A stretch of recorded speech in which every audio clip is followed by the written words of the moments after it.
It was a little past 2:45 a.m. when Ray pulled off the deserted highway, guided only by the flickering glow of a McDonald's sign that barely pierced through the thick fog blanketing the road. He hadn't planned to stop, but the hunger gnawed at him, and the faint hum of neon felt oddly welcoming in the vast emptiness of the night.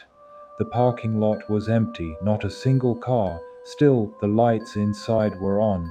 The place looked old, like it hadn't been renovated in decades, yet somehow it was still running, or pretending to be. Ray stepped inside.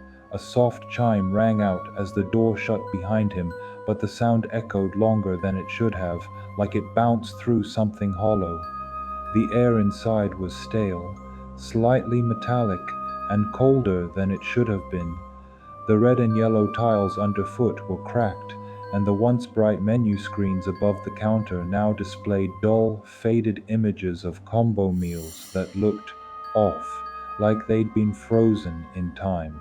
There was someone behind the counter, a cashier in full uniform, motionless, staring straight ahead.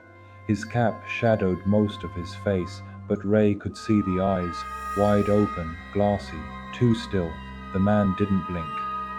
Uh, just a Big Mac meal, Ray said, hesitantly.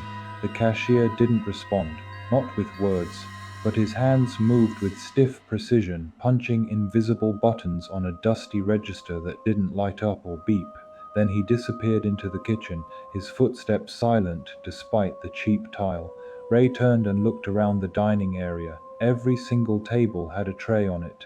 Every tray had the same meal, a burger, untouched, fries cold, a drink sealed. All the food looked perfect, preserved, but no one was there. The chairs, however, were all pulled out, as if someone had just stood up and left mid-bite. He glanced back at the counter. His tray was there now, the burger steaming, the drink sweating with condensation. No sign of the cashier. Ray sat down cautiously and took a bite. The flavor hit him instantly, salty, savory, everything a fast food addict dreams of. But then came something else, a bitterness, coppery. His mouth started to feel dry, too dry, as if the bite had sucked the moisture out of him, and then he noticed it, his reflection. Across from him, in the mirror above the condiment bar, his reflection was smiling. He wasn't. The reflection raised its hand.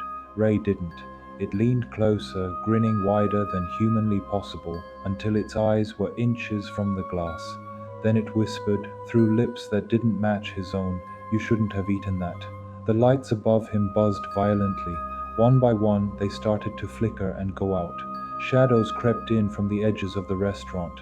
Ray stood up, backing away from the tray, but his legs felt heavier with every step, like the floor was pulling him down. He turned to run, but the door was gone.